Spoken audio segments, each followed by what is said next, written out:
రేపు ఆరాధన కూటము ఎలాగా అని. ఈ కరోనా ప్రాబ్లం వచ్చిన తర్వాత మనకి ఇది రెండో ఆదివారం. మరి అందులో ఓఫిర్ మినిస్ట్రీస్ ఇంటర్నేషనల్ స్థిరంగా నమ్మేది ఏంటంటే ఆదివారం ఆరాధన ఉన్నదే ప్రభు యొక్క శరీరాన్ని, ప్రభు రక్తాన్ని తీసుకోవడానికి, ప్రభురాత్రి భోజనము కొరకు మాత్రమే మనం ఆదివారం ఆరాధన పెట్టుకుంటున్నాము. ఒకవేళ ప్రభురాత్రి భోజనం పాల్గొనకపోతే అది ఆదివారపు ఆరాధనే కాదు. బైబిల్ ధ్యానము, పాటలు, ఆరాధన, కానుకలు ఇవి ఏ రోజన్నా చేయవచ్చు. మండే, ట్యూస్డే, వెనస్డే, సోమ, మంగళ, బుధ, గురు, శుక్ర, శనివారాలు ఎప్పుడైనా బైబిల్ ధ్యానించవచ్చు, ఎప్పుడైనా వాక్యం వినవచ్చు, ఎప్పుడైనా ప్రార్థన చేయవచ్చు, ఎప్పుడైనా కానుకలు ఇవ్వచ్చు, ఎప్పుడైనా ఆరాధన చేయవచ్చు.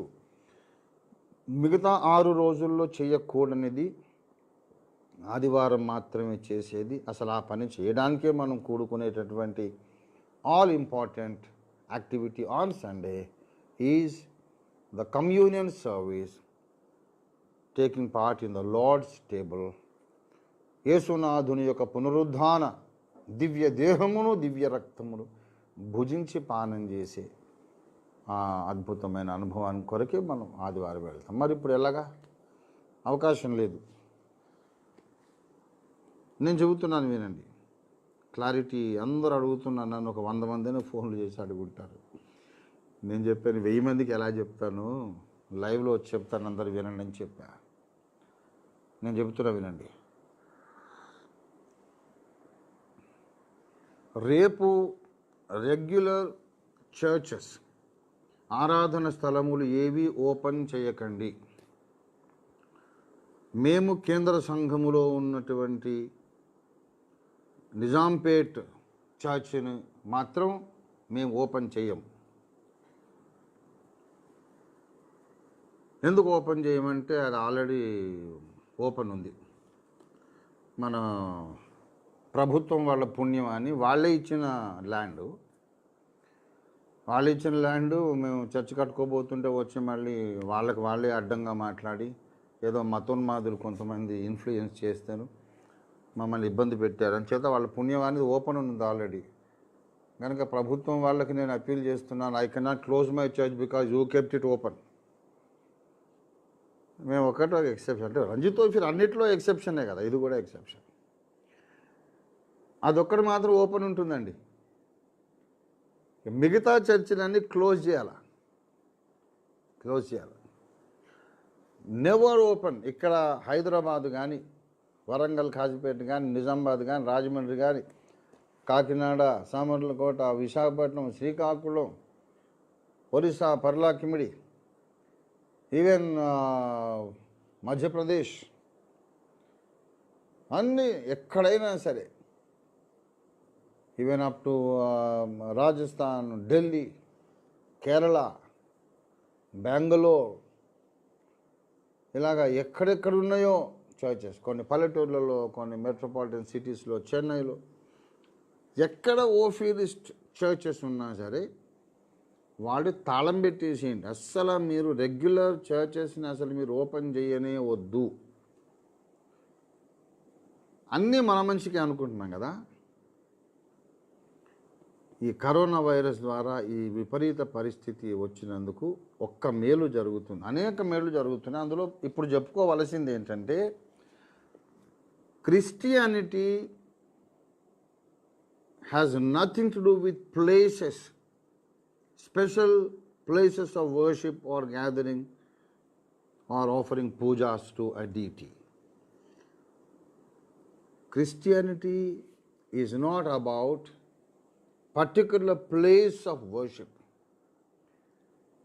Christianity is not about infrastructural buildings. ఇటుకలతో, సిమెంటుతో, సున్నంతో, రాళ్లతో కట్టిన భవనాలతో సంబంధం లేనిది క్రైస్తవ్యము.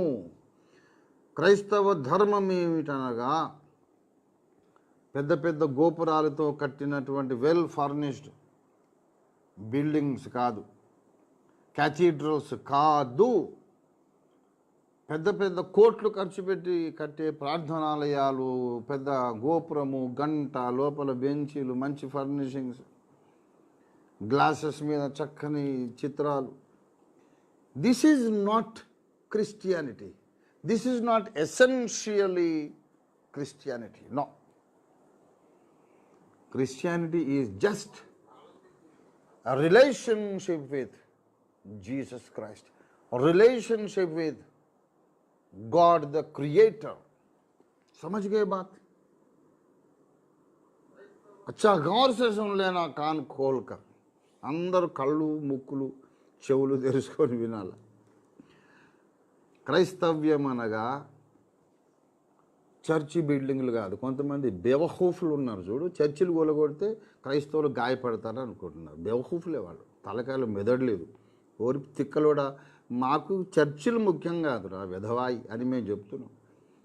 ఇప్పుడు నిజాంపేటలో మా చర్చి వచ్చి కూలగొట్టారు, ఏమి పెకలించగలిగారు? ఇంకా నాకు సభ్యులు ఎక్కువయ్యారు, ఏం చేయలేరు మీరు. ఇప్పుడు మేము 2 వారాలు బట్టి కూడుకోవటే నా పిల్లలు ఎక్కడున్నా నా పిల్లలు, భూగోళానికి అవతల పక్కన. We are connected with the spiritual relationship, not with these buildings. Christianity has nothing to do with these physical structures. అందరికీ తుప్పు రాలిపోవాలి ఈ దెబ్బకు. మీకు కష్టం, టెంపుల్స్ లేకపోతే కష్టము, ఇంకోటి లేకపోతే కష్టము. మీరు ఎందుకంటే వేరే మతాలు ఏంటంటే ఆ సైడ్కి తిరిగి ప్రార్థన చేస్తేనే దేవుడు వింటాడని ఒక మతం, ఫలానా ప్లేస్కి పోయి ప్రార్థన చేస్తేనే వింటాడని ఒక మతం. ఏ ప్లేస్కైనా పోగాని ఈ దేవునికంటూ ఒక టవర్ ఉంది, ఆ టవర్కు కొంత లిమిటెడ్ ఏరియాలో సిగ్నల్స్ ఉంటాయి. ఆ టవర్ దాటిపోతే ఈ దేవుడు కూడా విన్నాడు, వీని చెవులు కూడా పనిచేయవని ఇంకొకడు. ఇట్లాంటి బేవకూఫీ లేదు క్రైస్తవ్యంలో. మా దేవునికి టవర్ లేదు, ఏమక్కర్లేదు. అటు తిరగాల, తూర్పు తిరగాల, పడమటికి తిరగాల, ఉత్తరాన్ని తిరగాలనే మతం కాదు యేసయ్య మతం. నువ్వు ఏ దిక్కు తిరిగినా యేసయ్య ప్రార్థన వింటాడు, ఏ పొజిషన్లో చేసినా వింటాడు. నిలబడి ప్రార్థన చేసినా, మరి తలకిందులు కాళ్ళ మీదలు పెట్టి ప్రార్థన చేసినా యేసు ప్రభు వింటాడు. హాస్పిటల్లో రోగులు పడుకుంటారు, పడుకొని ప్రార్థన చేస్తారు. హిజ్కియా ప్రవక్త మంచం మీద పడుకొని అటు తిరిగి ప్రార్థన చేస్తే అంత అద్భుతం జరిగింది. సూర్యకాంతి కొన్ని మెట్లు వెనక్కి వెళ్ళిపోయింది. ఆ నీడ 15 సంవత్సరాల ఆయుష్కాలం అతనికి దేవుడు ఇచ్చాడు. పడుకొని చేశాడు, మోకరించే, ఎక్కడో గుడికి పోయి చేయలే. రోగి అయిన హిజ్కియా మంచం మీద చేసిన ప్రార్థనకు చరిత్రలో లిఖించదగిన అద్భుతం జరిగిపోయింది. క్రైస్తవులకు బిల్డింగులు ముఖ్యం కాదు, టైమింగులు ముఖ్యం కాదు, డైరెక్షన్లు ముఖ్యం కాదు. అన్ని మతాలకు క్రైస్తవ్యానికి ఉండే డిఫరెన్స్ ఇది. మీకేమో ఆ సైడు ముఖం పెడితేనే వింటాడు దేవుడు, పలాన్ దగ్గర పోతేనే వింటాడు. మాకు అట్లా కాదే, ఎటైనా ముఖం పెట్టు, అన్ని ముఖాలు అన్ని వైపులా మాకు దేవుడు ఉంటాడు. గుడికి పోతేనే కాదు. యేసయ్య చెప్పాడు, క్రైస్తవులందరికీ తెలిసే విషయం, కానీ బైబిల్ తెలియని వాళ్ళు కొంతమంది కూడా వింటున్నారు. నాకు శత్రువులు అయి ఉండి ఇప్పుడిప్పుడే నా మిత్రులుగా మారే పరిణామ దశలో ఉన్నటువంటి ఉన్నారు. కోతుల నుంచి మనుషులు అయ్యే పరిణామం అని చెప్పినట్టు ఓఫీర్ శత్రువుల నుండి ఓఫీర్ అభిమానులుగా మారే పరిణామ దశలో ఉన్నటువంటి ఉన్నారు. వాళ్ళు వింటున్నారు, నాకు తెలుసు, వాళ్ళ కొరకు చెప్తున్నా. యోహాను సువార్త 4వ అధ్యాయము 21వ వచనం. అమ్మా, ఒక కాలము వచ్చుచున్నది, ఆ కాలమందు ఈ పర్వతం మీద నాయనను యెరూషలేములో నాయనను తండ్రిని మీరు ఆరాధింపరు. నా మాట నమ్ముము. మీరు మీకు తెలియని దాన్ని ఆరాధించువారు, మేము మాకు తెలిసిన దాన్ని ఆరాధించువారము. అయితే యథార్థముగా ఆరాధించువారు ఆత్మతోనూ సత్యముతోనూ తండ్రిని ఆరాధించు కాలము వచ్చుచున్నది.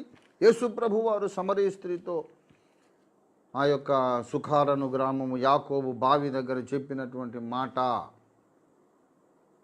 ప్రియులారా, ఆమె చెప్పింది, ఈ కొండ మీద ఆరాధించాలని మా పెద్దలు చెప్పారు, మీరేమో యూదులు యెరూషలేములు అంటారు, యెహోవా దేవుణ్ణి ఇక్కడ ఆరాధించాలా అక్కడ ఆరాధించాలా, మీకు మాకు డిఫరెన్స్ ఉన్నది అని చెప్తుంది ఆమె. యేసయ్య అన్నాడు, అమ్మ, ఒక కాలం వచ్చుచున్నది, ఈ కొండ మీద ఆరాధించేది జరగదు, ఇంకా ఆగిపోతుంది. యెరూషలేములో కూడా కాదు, కొండ మీద యెరూషలేం, ఈ ప్లేసెస్ విల్ లూజ్ ఇంపార్టెన్స్. ఆ కాలం వచ్చేసింది ఇప్పుడు అన్నాడు ఆయన. యేసయ్య ఈ భూమి మీద శరీరధారిగా ఉన్నప్పుడే వచ్చేసింది. All places of worship will lose their importance. క్రైస్తవులందరికీ తెలుసుకోవాలి. ఇంకా క్రైస్తవులకే చాలామందికి ఈ పాఠం బుర్రకి ఎక్కలేదు. వాళ్ళకి ఇంకా ప్లేసెస్ కావాలా, ఇంపార్టెంట్. అమ్మో ఇలాగ చర్చికి వెళ్ళకపోతే ఎలా, చర్చ్ వెళ్ళకపోతే ఏంటి? నేను ఒక మాట చెబుతున్నాను. అపోస్తలుడైన పౌలు ఒక చర్చి కట్టలేదు, పెద్ద క్యాథీడ్రల్ కట్టలేదు ఆయన. Let us come back to Pauline Christianity. అమ్మా, ఒక కాలం వచ్చుచున్నది, ఈ పర్వతం మీదనైనా యెరూషలేములోనైనా మీరు తండ్రిని ఆరాధింపరు. అక్కడన్నా ఇక్కడనే ముఖ్యం కాదు, ఏ రీతిగా ఆరాధిస్తున్నావు అనేది ముఖ్యం. ఆత్మతో సత్యంతో మీరు ఆరాధించాలి. Place doesn't matter, but it is important for you to worship the lord in spirit and in truth. మరి ఎక్కడ ఆరాధించాలి? ఈ కొండ మీద కాదన్నావు, యెరూషలేము దేవాలయం కాదన్నావు, మరి ఎక్కడ ఆరాధించాలి అంటే యేసు ప్రభువారు చెబుతున్నారు. మత్తయి సువార్త 18వ అధ్యాయం 20వ వచనం. మత్తయి సువార్త 18:20. ఏలయనగా ఇద్దరు ముగ్గురు నా నామమున ఎక్కడ కూడి ఉందురో అక్కడ నేను వారి మధ్య ఉందునని యేసు చెప్పాను. ఈ కొండ కాదు, యెరూషలేము కాదు, ఎక్కడ ఇద్దరు ముగ్గురు నా నామమును కూడుకుంటే. రేపు ఆదివారం అదే జరగాలి. బయటికి వెళ్ళొద్దు, గుంపు కూడొద్దు అన్నారు. ఇంట్లో అయితే ఇద్దరు ముగ్గురు ఉన్నారు కదా, వాళ్ళే చర్చ్. ఇక్కడ ఒక solid, important, relevant, powerful statement చేస్తున్నాను. ఓఫిరిస్ట్లారా గమనించండి. పౌలు అన్నాడు, నేను వేరే వాళ్ళకి అపోస్తలుని కాకపోయినా మీకైనా అపోస్తలుని కదా అని కొరింథీయులతో చెప్పాడు 1 కొరింథీ 9లో. అలాగే నేను ప్రపంచానికి గురువుని కాకపోయినా అయినా కాకపోయినా నేను మీకైతే గురువునే కదా, ఓఫిరిస్టులకు చెబుతున్నా. పౌలు భక్తుణ్ణి జైల్లో పడేస్తే జైలుని ఆరాధన స్థలముగా మార్చేశాడు. Paul converted the prison cell as a church. అది ప్రార్థనా స్థలమైంది, ఆరాధన స్థలమైంది, ఆత్మల సంపాదన స్థలమైంది. పౌలు భక్తుడు జైలు గదులను ప్రార్థనాలయాలుగా మార్చగలిగితే ఇవాళ మనం ప్రతి ఇంటిని ప్రార్థనాలయంగా మార్చేద్దాం. ఓఫిరిస్టులకి గుడుల సంగతి మర్చిపోండి. మంచి రోజులు వస్తే బాగుంటే మళ్ళీ మనం చర్చిల్లో ఆరాధించుకుందాం, లేకపోతే చర్చిలు మూతబడనేయండి. చర్చిలు మూతబడితే క్రైస్తవ్యం లేకుండా పోదు. 1000 రెట్లు ప్రజ్వరిల్లి రెచ్చిపోయి విజృంభించి భగ్గున మండుతుంది క్రైస్తవ్యం. Let us change every house, Christian home as a church. నువ్వు చర్చికి పోవడం కాదు, నీ ఇల్లే చర్చి కావాలి. అది యేసయ్య కోరిన పరిణామం, యేసయ్య కోరిన పరిణామం. If you cannot go to church, your house can become a church. Nobody can stop this. No government can stop this. ఎవడు ఆపలేడు. ఎవడు ఆపుతాడు చూద్దాం. ఏ అధికారి, ఏ శక్తి, కనబడే అధికారులు, కనిపించని శక్తులు ఎవరు ఆపలేరు. భార్య భర్త ఇద్దరు లేక ముగ్గురు అన్నాడు కదా ఆయన. మినిమం నంబర్ ఇద్దరు. పెళ్ళైన వాళ్ళు అయితే భార్య భర్తలు ఇద్దరు మినిమం నంబర్. పిల్లలు ఉంటే ఎదిగి రక్షణ పొంది ఉంటే ఇంకా 4-5 అదే సంఘం. పెళ్ళి కాని యవనస్తులు ఉంటే వాళ్ళ అమ్మ నాన్నలు రక్షణ పొంది ఉంటే అదేనా 2-3, ఏదో ఒక కాంబినేషన్. మీరు మీ పేరెంట్సో, లేకుంటే మీరు మీ పిల్లలు, మీరు మీ స్పౌసో, మీ జీవిత భాగస్వామి, ఎక్కడి వాళ్ళక్కడే. రేపటి దినం మళ్ళీ నార్మల్ సాధారణ పరిస్థితులు నెలకొనేదాకా చర్చెస్ అన్నీ తాళాలు పెట్టేసేయండి. ఇది నా ఆర్డర్. కొన్ని చోట్ల మసీదుల్లోకి వెళ్ళి నమాజ్ చేసుకుంటున్నారు, కొంతమంది దేవాలయాల్లోకి వెళ్ళి హిందూ టెంపుల్స్ చేసుకుంటున్నారు, పోలీసులు లాఠీ చార్జ్ చేస్తున్నారు. ఇది చాలా చాలా బాధాకరమైన, వేదనకరమైన విషయం. వాళ్ళు దైవారాధన కొరకు వెళితే వాళ్ళని కట్టెలతో కొడుతున్నారు. మరి ప్రభుత్వం కూడా మజ్బూరీ, ఏం చేయగలని చెప్పండి. అలాగ అందరూ మీరు 500-600 మంది ఒక దగ్గర ఉంటే కరోనా వ్యాపిస్తే మొత్తం అందరూ పోతారు కదా. దయచేసి చేతులు జోడించి విజ్ఞప్తి చేస్తున్నాను అన్నారు తెలంగాణ రాష్ట్ర ముఖ్యమంత్రి గారు. ఇంకా అంతకంటే ఏం చేయాలి ఆయన? ఇంకేం చేయాలి చెప్పండి? అంత పెద్ద స్థానంలో ఉన్నటువంటి తండ్రి సమానుడు చేతులు జోడించి బతిమాలుతున్నానయా బయటికి రాకండి అన్నారు. అయినా సరే మరి దేవుడు అంటే అందరికీ ప్రాణాల కంటే ఎక్కువ కనుక మా ప్రార్థనలు మేము చేసుకుంటాం, మీరు మమ్మల్ని ఆపకూడదు అంటారు. దయచేసి అలా తిరుగుబాటు చేయకండి. మేమైతే చేయం, మేము అట్లా తిరుగుబాటు చేయం. ఎందుకంటే మౌలికంగా క్రైస్తవ్యంలో ఒక డిఫరెన్స్ ఉంది వేరే వాళ్ళకు. స్థలాలు ముఖ్యం కాదు, నంబర్ ముఖ్యం కాదు. నువ్వు గుడిసె అయితే గుడిసె, కొండ గుహ, సొరంగం, రోడ్డు పక్కన, ఫుట్పాత్, చెట్టు కింద, ఎక్కడైనా సరే నీ ఉన్నది నువ్వు మోకరించేది గుడి అవుతుంది. కానీ గుడికే నువ్వు వెళ్ళాల్సిన అవసరం లేదు. క్రైస్తవ్యం చెప్పేది ఏంటంటే నువ్వే గుడి,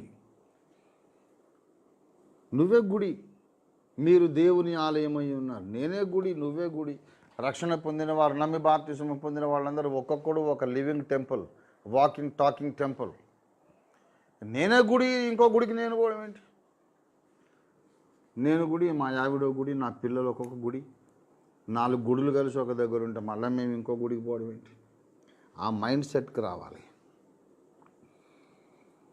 కాబట్టి 5 మించకుండా మీరు ఏం చేయండి అంటే, ఉదయం కూరగాయలు తప్పకుండా కొనుక్కోండి. మీరు క్షేమాభివృద్ధి కొరకు నేను చెప్తున్నాను. ప్రతి క్రైస్తవుడు ఆదివారం తప్పకుండా పొద్దున్నే కూరగాయలు కొనుక్కోవాలి. అప్పుడే మీరు క్రైస్తవ జీవితాన్ని కొనసాగించగలుగుతారు. మీరు శనివారం సోమవారం కొనకపోయినా పర్లేదు, ఆదివారం తప్పకుండా కాయగూరలు కొనుక్కోండి. కాయగూరలకు మీరు బైబిల్ తీసుకొని పోవద్దు, గుంపు పోవద్దు, ఒకడొకడు పోయి కాయగూరలు కొనుక్కోండి.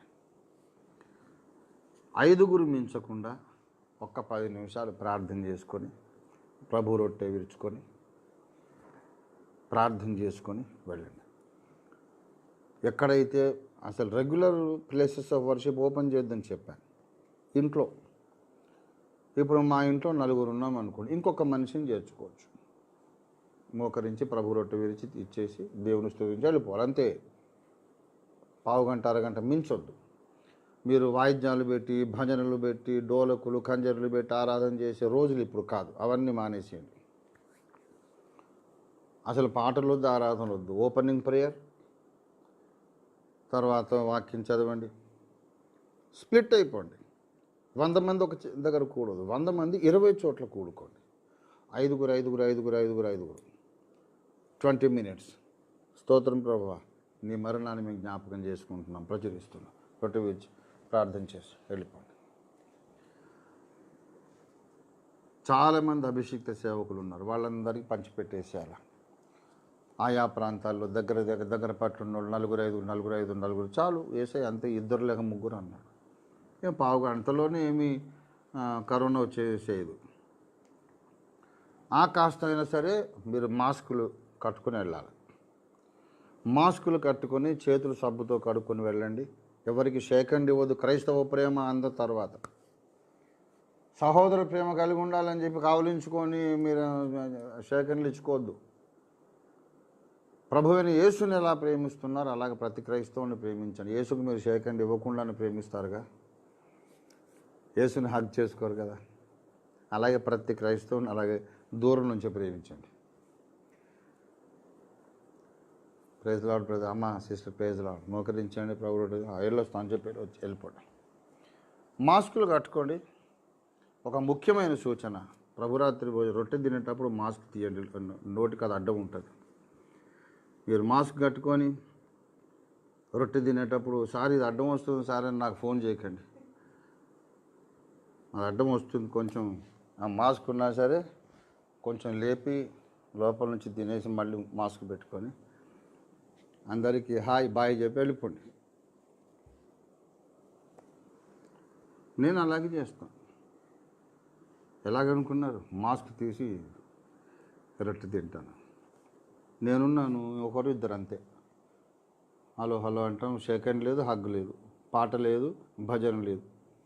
ప్రభురాత్రి భోజనం చేసుకుంటాం, ఆరాధన చేసుకుని వెళ్ళిపోతాం సైలెంట్గా. ఈ కరోనా వైరస్ పోయేదాకా మనం అందరం చర్చ్ ఆఫ్ క్రైస్ట్ పద్ధతిలో ఉండాలి. చర్చ్ ఆఫ్ క్రైస్ట్ పద్ధతి ఏంటి? వాయిద్యాలు ఉండవు. సో ఈ విషయంలో కరోనా వైరస్ ఉన్నప్పుడు మనం ఎలాగ ఆరాధించుకోవాలో ఎప్పటి నుంచో మనకు చర్చ్ ఆఫ్ క్రైస్ట్ వాళ్ళు మనకు చూపించారు మాదిరి. అది సిద్ధాంతం విషయాల్లో వద్దులేండి. ఇప్పుడు వచ్చేది జరిగేది 1000 రాజ్యము అంటే, ఇప్పుడు 1000 రాజ్యంలో కరోనా ఎందుకు వస్తుందండి? 1000 రాజ్యం అయితే కరోనా వైరస్ ఎందుకు వస్తుంది? రాదుగా. కానీ వాళ్ళది ఒకటే సిద్ధాంతం, మనం యాక్సెప్ట్ చేద్దాం. నో మ్యూజికల్ ఇన్స్ట్రుమెంట్స్, నో చప్పట్లు, నథింగ్. చక్కగా రేపట్ల ఆరాధన చేసుకొని వెళ్ళిపోండి. ఇది ఇంకొక విషయం. ఒకవేళ 5-6 ఇద్దరు ముగ్గురు ఇళ్లల్లోనే చేసుకోండి, పావు గంట రొట్టె పిలుచుకొని వెళ్ళిపోండి అని చెబుతున్నాను కదా. ఇంకేమన్నా డౌట్లు ఉంటే నన్ను మళ్ళీ అడగండి. మన చర్చ్ చిన్న పాస్టర్ గారు, అసోసియేట్ పాస్టర్ గారు క్రిస్టఫర్ని కానీ, మా సెక్రటరీ గారు అబ్బుల్ గారు కానీ, ఇలా మీరు అడగండి. ఇలాగ మీరు కొద్దిమందిని 100 మంది సంఘం ఉంటే 20 దిక్కులు స్ప్లిట్ చేయమన్నా కదా. మరి అలాంటప్పుడు